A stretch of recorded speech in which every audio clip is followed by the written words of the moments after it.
it on.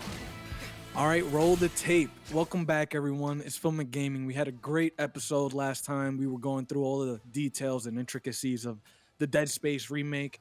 We're still going through that, but we wanted to take a little detour this week and give you guys some games that maybe you haven't been playing, that we've been playing and we think are highly recommendable to you guys. And it's just going to be, two games under $30, both of them. So these are both bargain bin games you can get. Again, this is Film and Gaming. If you guys enjoy the conversations, just drop a like, subscribe, and without further ado, I got Show on one mic, I got Brendan on the other, Yes, sir. and let's get right into it. So we're gonna start with Brendan this week. Honestly, you had a game that you've been playing over the past few days that has been kind of getting a lot of sort of spotlight lately, especially as a shadow drop. Anyway, so why don't you go ahead and let the people know what game you've been playing lately? Yeah, so this week I've come to you all with I guess a sleeper hit. Really, I didn't hear about it until reviews came out, but that is a Hi-Fi Rush. Some of you may have been playing it already, but goddamn, this game is awesome.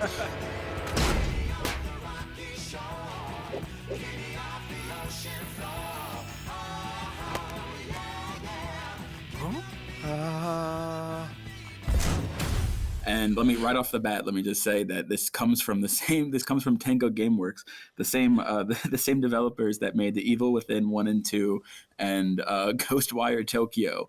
So if you're following the game just because of the developer, then you are probably not going to expect the game that you are winding up with here, because it is very different. It is very it's hard to describe because it almost like reminds me of like the animation style of like a Persona or like a Yakuza game, that sort of like JRPG type, almost kind of like anime-ish style type animation, but then also mixed with kind of like a stylistic breath to it almost, if that makes sense, similar to like the animation of like the Spider-Verse movie, Into the Spider-Verse. Yeah, even some Sunset Overdrive vibes. Yeah, yes, exactly. Actually, you can even say No More Heroes. Yeah. Oh, wow. That's a great one. Funny enough, when I first saw footage of this game online, before I even heard the name, I'm like, oh, someone's playing Sunset Overdrive online. I'm like, oh, it's getting a resurgence. And I was like, oh, wait, no. It's making a comeback. Yeah, I was like, oh, it's making a comeback. Good for them. And I was like, oh, wait, no, it's a new game. And then once I saw it was getting basically, personally, I love a good like unexpected hit. It seemed this game didn't have much of any expectations coming out, and then once it did, it's like, and to me, the real thing that really gets the game going is the rhythm action fight system. It's hard. It's kind of, it took me honestly a bit to like, you really have to like sit with it and like get used to it. I mean. And I imagine for someone who's not like rhythmically inclined, it can be very difficult. The good thing is, no matter what timing you hit the button, you won't actually swing until you're on the beat of whatever song is playing. But if you hit it on the beat, then there's like a point multiplier to your hits, and like you get added combos, and like you do a lot more damage. So it's like incentivized. Also, it feels way better because like it's really a game when you're playing the whole time. I have to keep my foot tapping. I have to keep my head bopping, so you can like actually like you have to really like get into the beat, and the song is changing. Every like level.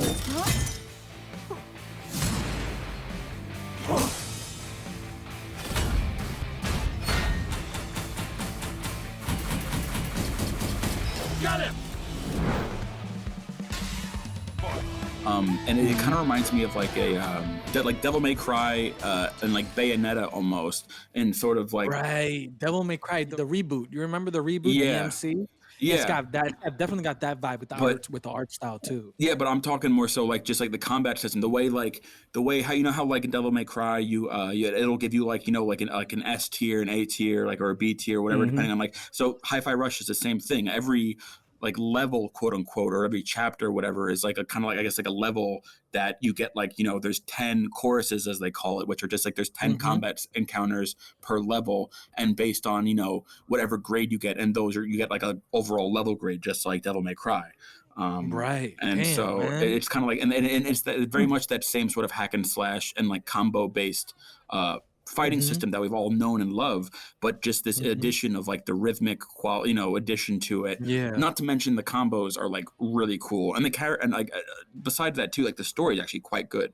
And the characters are really endearing. The animation are amazing. Yeah, it's just it's firing on all cylinders. Like just I guess when just no one expected it, let alone from from Tango Gameworks. So it's just such a from a horror game maker. I mean, come on. it's just a very delightful, and it's just, and also for me personally, coming off just playing, the Dead Space remake for like, so many hours of my life, and like, the psychological endurance, that, or like the wear that kind of does, to your head sometimes, just like this, like bright, fun, like carefree, nothing's gonna come out and like, kill me out of nowhere kind of game is a nice breath of fresh air for me. Even though like I'm a seasoned. Like, the bosses. Have you noticed like the bosses from that game are kind of like Ratchet? They have Ratchet and Clank vibes as well. Yeah. I like defense. That's good. I like how they taste. Oh, that's bad. Inspection level 1 million.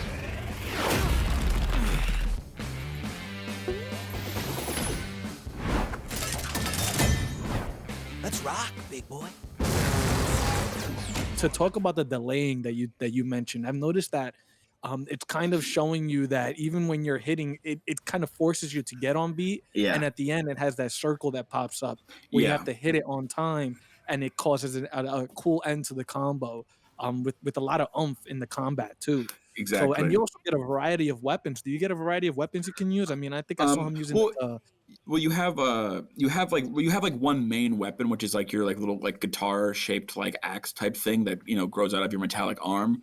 But then also like you have like there's several side characters that throughout you get to use as like implement throughout combat. Like you get to use like this one character's like guns, or like pretty more like whatever weapons that the side characters have. You get to like equip one side character at a time, depending on how many of you met at where you are at the story.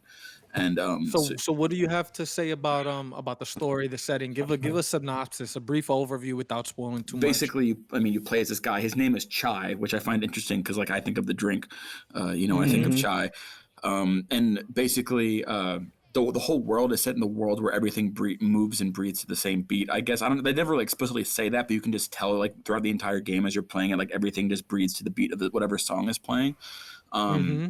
And basically, he's 25 years old. He wants to be a rock star. Is like the whole thing at the beginning of the game. He won't shut up about how he wants to be a rock star, and he volunteers for this project, Project Armstrong, which is basically like testing out these new cybernetic limbs, basically like replacing like your limbs with cybernetic enhanced limbs from this company, and like they'll give you money and exposure and stuff. And Chai basically thinks that like it'll be his ticket to like getting, because he can't play guitar, so he thinks it'll be his ticket to like learning how to play guitar and being really good and becoming a rock star.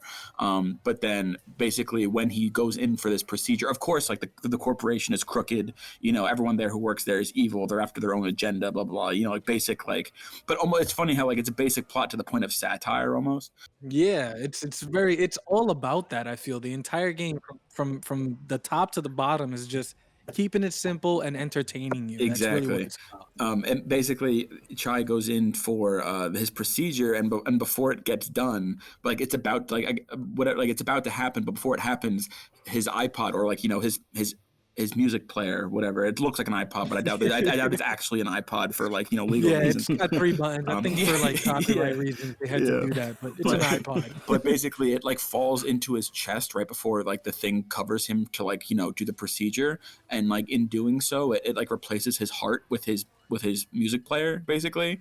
And so now like his heart beats to the beat of whatever he's listening to, and it kind of like fills everything, and all of a sudden he's like I can fight if I fight to the beat of the music. It's kind of like stuff like that where they kind of like then they throw you into this into like trying to basically get your way out of the, because once you like are done with your procedure, they're like, oh, the music player thing happened, you're a defect, and everyone's like, oh, defects.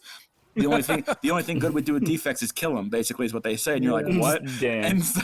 And so now they're all coming after you, trying to kill you because you're a defect and you're trying to escape the facility. And then like on the way you meet like all these characters. But then you wind up getting out and like going back in to like I guess take them down and find out more about the corrupt and Project Armstrong. And I don't want to spoil anything, obviously, but that's already a seller for me. Like that synopsis right there, I want to play that. Right. I know it's just gonna be a grand old time. I'm gonna have a ton of fun with that. Real quick, I was gonna say you have a cat sidekick also. That's really cool. Oh, that's Oh, okay. nice. So Yeah. Stray mixed with this. Yeah. Well, yeah. So that's where the cat ended up after his Yeah. game. Yes. There you go. But not to be that guy though, but if his iPod dies, then what? Interesting question. I think you just broke the game, bro. Yeah, damn. Because it's like, dang, like, yo, he's Iron Man now, but it's like, damn, my iPod dies. Like, what do I do? Yeah, that's not vibranium in there. You know, like that's good. It's a lot less power in there, and I'm sure if it's an old iPod, the battery cell's got to be pretty much done. So, Yeah. oof, I think we found a plot hole, guys. I don't know. Yeah. But I want to ask, so do you think like this game with the art style, like compared it to No More Heroes, it also has the same art style where there's another Wii game, but it was all black and white, but it was like completely gory. I forgot the name of it. Do you think like it plays similar to those? Because it has like it looks like it has the art style with that like Japanese RPG feel, just mixed with like good like parappa to Definitely rapper. like I would say like definitely the non-combat gameplay, definitely. Especially like the dialogue, because when you like go and like talk to people, like it's kind of like that a lot of what you see in like maybe like more like JRPG type games where like the head in the dialogue box like pops up on screen, you know, and like very old school, you know what I mean? Like it shows their head but like of course the mouth don't move exactly to the words kind of stuff, you know what I mean? Right. So it's kind of like that sort of like retro-ish kind of like, you know, JRPG type feeling. Or like I remember it reminds me of how I played a lot of Fire Emblem growing up, and it reminded me of like kind of like just like how I remember like Wow. I remember That's a like those throwback. heads like coming up and like speaking and stuff when I was playing it. So It definitely has a lot of inspiration from all different parts of the industry. You could tell, and they just want it to be a fun game. But it's just really, really something to see Tango GameWorks flex their yeah, creative muscle like this. Because if you look at where they started with Evil Within 1 and 2, when they came out with Ghostwire Tokyo, that was also away from the grain that they were doing, away from the style of game that they were making with the horror games before. Even though it was a horror game, now you're going first person arcane studio style yeah, with Deathloop and Dishonored with those games. But to see them then continually change the formula that they're using, just like, all right, what are you guys gonna come up with next? Because maybe we get like a Hi-Fi Rush 2 down the line, right? I Because could if see this that. is yeah, you would think. But what are they gonna make next? You know, are they gonna go back to Evil Within 3? Are they gonna make a Ghostwire Tokyo? Or are they gonna make another like completely bonkers IP? You know, like this Yeah. is really special that they came out with this. Yeah, And I mean, it's this successful. you can't, at least when I was reading reviews for it, like you literally can't see a review without it mentioning how ridiculous it is that Tango, Tango GameWorks. So, Yeah. you know, like They just all like they all start with that. exactly like the stark juxtaposition between like their previous catalog and this game. It's just hilarious, but it also like adds to how great it is, in my opinion, too. And a few other things I So, want to touch on really quick, that just additions that I can't not miss, is the music in the game itself is very well done. A lot of it is original music, but they do have some licensed tracks, like, you know, from like the Black Keys and Nine Inch Nails. A lot of like nice. older alternative Yes. music is basically it's what it tries to focus on. And just even the music they wrote for the game itself, it plays the way it loops and plays it. It's very good. It's never any boring, you know, music that's ever got me like, oh Never man. a dull moment. Yeah. Exactly, and also there's also a good bit of platforming in the game too, like old school style like platforming that kind of like So fills the got gaps. near automata vibes then too, in terms of changing up the type of gameplay. Yeah, a little bit. Yeah, The game, right? yeah, Wow, that's super damn interesting, man. I can't wait to give that one a try. Just really refreshing to see a title like that come out, you I know? agree. And like you said, it's a nice change of scenery for us when we've been playing Dead Space and been in some Yeah. dark, dank spaceship for like 20 hours Yeah. because we explore and look for all the collectibles. But Just complete opposites of one another. yeah, I mean, man. that's another thing. All these games recently have been like super serious. No, yeah, You know? exactly. Yeah. So overall, if you were to review the game right now, what would you give it on a score of 1 to 10? I would. I mean, I would at least a 9. I'm close to like it's a from what I've heard, the campaign's about like 10, 11 hours, depending on how fast you get through it, and I would estimate that I'm about like 3/4 of the way through the game. I can't think of a reason why I'm faulting it. I wouldn't say it's a perfect game. Sometimes some of the platforming can be a bit like, I don't know, a bit janky with some of the way sometimes I would say the only time the controls don't feel super fluid is sometimes with some of the platforming. Maybe just with like the camera view stuff, it can feel a bit weird, but like that's really my only real complaint. You know what I mean? So Yeah, I mean, when you get that price on a game, there's really not much yeah, it's only that you $29.99. yeah, Or on exactly. So Xbox it's Game like Pass if you have Game Pass, get it on there like I did. there you Mm-hmm. go. Pay the $1 if you're not a subscriber to Game Pass yet. Get the $1 for a month. Try it out, and definitely just have a blast because that game looks like it's completely worth it. Yeah. Tango nailed it. But we're gonna switch angles a little bit, and we're gonna go ahead and talk about our next game on the list. And this is a game that I've only really started playing a couple of days ago, 見抜くことが and で that's きる Trek と to いう Yomi. が全ての調和を乱し者は一寸先をも見抜くことができぬ一歩一歩進むのだ気を抜くでない一寸先を感じ取り己が選ぶべき道を知れ息を満たし放つのだ If you guys haven't heard of Trek to Yomi yet, I'd say just think of Ghost of Tsushima meets Sekiro with Ori and the Will of the Wisps, right? It's a side scroller at the end of the day. It's all black and white, Kurosawa style, Mm. old 1950s Japanese samurai film style. The combat is in the beginning very simple, but as you progress through the game and you beat certain enemies and things like that, it's got Metroid vibes in terms of you gaining abilities and gaining move sets as the game goes on. Um, beautiful art direction. I mean, you could literally grab any point in this game, and it'd be a top tier AAA screenshot that you would get. You know, they've got trees in the background blowing in the wind. You got leaves going through the air. There are certain environments that while you're fighting, they kind of are destructible in terms of what happens in the background, right? So there's a scene like where you're fighting someone, you know, you're slashing them up, and then a lightning strike comes and a tree falls like all over you. But it's very cinematic. There's a lot of debris when things break in the background. There are trees that fall while you're trying to cross them that put you into like lower sections, you know. Mm-hmm. Just overall great flow in combat. And where I'm at now, I'd say about 5-6 hours in. I'm close to the end of the game. If not, I'm past the middle of it. But I've gotten the amount of moves now where I'm comfortable just completely losing myself in it. You got about I don't want to spoil any of the moves, but you know there's a down up slash, there's a forward slash, so it's got Super Smash vibes with the combat.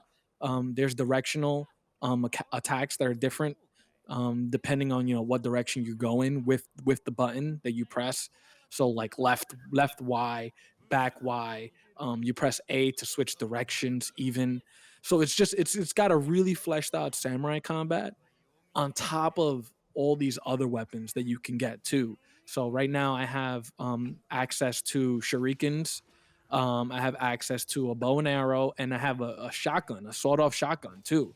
And it's not your legit sawed-off shotgun, but you could tell it's one of those old guns that use gunpowder, and it just Mm-hmm. like really just blows itself away. It kind of feels like it's gonna blow up in your hand, but really short range weapon that just really changes up the combat and how you want to play. Um, but I really just lean towards the Ghost of Tsushima comparison just because of every time you get to a boss or you get to an enemy that's gonna be a little tougher than the last, there's always a cinematic um intro into it. Right. He's walking out of the tree line, or he's walking onto the bridge and holding his sword, slowly. They're having conversation. There's a lot of great dialogue, a lot of great characters in this. Simple story. You start off as I would say a young Padawan, right? A young student with your sensei, your training, and invaders come into your village, and your sensei interrupts it and goes to save them. And of course, like the dumb little kid that you are, you just go ahead after him, where you're not supposed to. And as this little kid, you go and you slash your way through all types of bandits until you get to your sensei, and you obviously you end up, I don't think it will spoil much, but you end up seeing him get killed, and it starts this whole revenge story in a way. But he does end up killing the bandit that killed him, so they killed each other at the same time. And then you just go on being the leader of your village after he passes, and another invasion comes all these years later, and you go to save this other village that's getting invaded, and you find out it's a distraction from the fact that your own village where you left, that you were supposed to protect your whole life, is actually the spot that's getting raided, and you go back and everyone's dead. So, but that's just the start of it. That's literally right there what I just gave you. That's the first hour and a half alone. So riveting start, and then it just sets you on this path that takes you into the underworld. It takes you into, you end up seeing all types of beasts and sort of demon Oh creatures. I wow. think they're called yokai. See, Yep. when I first heard of this game, I thought it was much more historical based or like history. Just Yeah. from like the advertising for it, I didn't realize it got all Mhm. mystical. I mean, that sounds very Mhm. interesting to me. Yeah. So Yomi is actually what they call the underworld, or at least the afterlife. Mm, But I wouldn't say it's a pleasant afterlife. I'd say it's what they consider to be hell in a yeah. way. So there's a lot of times like during the game where they'll say off to Yomi with you, like that's it, like, and that's when you're dying. And eventually you end up, I won't say how you get there, but you end up going into this sort of other world. I don't know how it ends, but really intriguing. That's why I gave it Sekiro vibes as well, because the combat is it's not necessarily complex. It's simple, but they've continued to add on moves which you get through Sekiro as you find, different I guess attachments for your arm, right? You get different side weapons, and you get these Mhm. side weapons, but the enemies too. Like I faced this one guy who had his nose cut off and he looked like a demon. He was in this sick ass like armor that's like Ghost of Tsushima style armor, like towards the end, what you would see like the Mongols wearing or whatever. And you end up fighting him, and it's just really cinematic. The music too. You were talking about music with Hi-Fi Rush. The music in this game is top tier. I mean, you will literally feel like you're in not just any um like samurai movie, but as if you took one of the ones from the 1950s and you really just remastered the audio. It's got the Mhm. instruments, it's got the flutes, it's got everything you need Yeah. to really just immerse yourself in the samurai world with a little bit of a supernatural twist towards the end. So just a crazy game, and completely unexpected. Again, it has been out for over a year. It came out last May actually, but it was just put on the Switch about a week ago, and that's when I was able to see it. And it's only $15.99 on Switch, $20 normally, but it's on PC. It's on all this. So if you guys haven't played Trek to Yomi, I highly recommend that as a sort of samurai fix that you could get until Ghost of Tsushima Yeah, to comes out. fill that Tsushima sized hole in your heart. Yeah, definitely, man. It's something that I love discovering games like this, and it's just really cool that we got these games at this point, because I know you got Hogwarts Legacy coming out in about this Friday, and then you have obviously Forspoken that came out, that was a complete flop. You got Yeah, the Dead Space remake, right? So there are Mhm. games in our backlog, but it's always nice to get games that you can kind of just waste your time with, and you exactly. don't have to invest so much, even though the story here is really good with Trek to Yomi. It's definitely a game you could just jump in. It's got Dark Souls vibes too, because there's shrines that you have to get to in order to restore your health, but they don't revive enemies though. So it's Mm, okay. a little bit lower on the difficulty scale, I'd say, than Dark Mhm. Souls. But it's got the same timing of Dark Souls as well. Like you really have to time your attacks the right way. You end up with like 4 or 5 different combos: heavy attacks, light attacks. When you turn around, you can do an attack that's in sync with that turn. There's a attack that comes out of a roll. You can roll in the game too. Mhm. 3D sections. There's one thing I wanted to mention too. There are a lot of 3D, even though it's a side scroller, it's a 3D side scroller. So there are many sections where you can go up, down, left, and right. Lots of hidden pathways that actually show you that you need to explore every little nook and cranny of the game.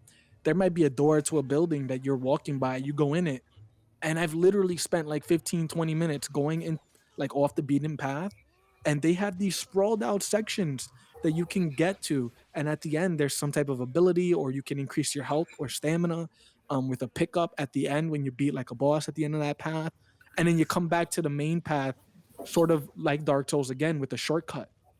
um Mhm. there's even environmental combat where you can have a choice whether you want to go left or right many times, and you go right, you fight the enemies. If you go left, holy crap, there's a contraption there that drops a platform on top of their heads filled with wooden blocks. Or you could hit a rope and it lifts up a dam and it washes all the enemies away. again, think AAA environmental design. Rocks break, like there's little rocks that break everywhere. Trees fall and branches go everywhere. It's very well designed. It's not cheap in any way in terms of like what it looks like when things break apart in the background.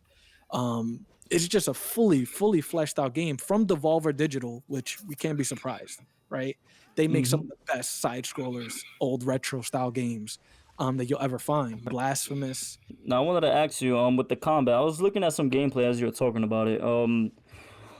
Is it like, let's say if someone's attacking on the left side, if I wanted to block, I have to predict that attack to the left? Yes, If that makes sense? Okay. in a way, because technically there's a mechanic in it where you if you hit the block button or you hold it, it's gonna block in whatever direction the person is attacking you from. So he'll turn and block that way, right? And there's also a very I actually just got this ability not too long ago, but it's a very cool mechanic with the block that you get as the game goes on, where you can sort of position yourself with your blade, where if you block them at the right time and you hold Y and put the analog stick forward or backwards, you let them slide past your blade and they'll go behind you out off balance, or you can do that and you can kind of just like stay in front of them and it's a parry. I like to personally just let them pass me, and one of the cool things that happens, it kind of makes it feel like a movie, because again, remember, it's all black and white. So you'll have them pass you with the parry, and they'll slide off your blade. You go right past them to attack the person behind them, right? You throw a shuriken, then you go ahead and turn back around, and you're going to hit the other guy with a double slash. There's so many different move sets that you can implement. I'm just waiting to see what else they give you, but the blocks you don't really have to predict. It kind of does it for you, but you have to time the block right. Because if you're even off by it, I'd say even a few milliseconds. Like if you're off by, I'd say 30 milliseconds or a second. I think a second is too long. I'd say if you're off by like half a second or less, the block it does nothing. You have to time it right. There's a stun that happens when you get them. You can get a counter attack off of it if you time it right as well. Just so many different mechanics that get in, and as the game goes on, you get really good and it becomes very fluid. And I have footage of it up. It's gonna be 1080p because it's on Switch. The graphics may not be as good, but you guys will really be able to see in the video what I mean by how the combat flows as the game goes on. Yeah, and there are many scenes where you're walking through a building and they have those slide doors that are really common in old Japan and feudal Japan, where the shadow is what you see, right? So you guys remember Right. Shadow Fight on the phone, on mobile? It sounds You remember that familiar. game? It was a game where you only fought with silhouettes of fighters, right? And it was kung fu based, karate based, and it was really cool, like aesthetic, really cool art style. There's many sections in this game where it's like that, where you're fighting behind these slide doors, these old feudal style Japan slide doors, and it's just really cool because the blood splatters onto the door. You get the attacks when you let them slide past. It really has a nice look when it's just a silhouette. And yeah, just highly recommended, man, all around. I can't say enough about that game. I would give it overall, I'd give it so far an 8 out of 10, 8, 9 out of 10, I would say. All right, nice. 2 sleeper gems, huh? Two sleeper gems for the catalog for everybody. Hi-Fi Rush and Trek to Yomi. But that's about all we can say about these two games. The rest, you guys got to play it and discover it for yourselves. We'll definitely be back soon. Again, this is Film and Gaming. If you guys enjoyed the conversation and you enjoyed the games we brought up today, just leave a like, subscribe, and leave a comment below. Maybe if there's any other games you guys have discovered that are maybe worth playing. They're a little cheap on the price scale, just drop it down in the comments below, and we'll definitely give them a look, and we'll see if we put them on the channel. We're gonna try to make a series out of this, so we can get you guys playing some cheap games. Hope you guys enjoyed, and peace out. Yes, sir. Go ahead, send whatever you want. See this? Peppermint and I are gonna kick your ass with your own tech. Peppermint. And if that's not enough, check out my arm. I can make a guitar and slam it down. Idiot! Come on!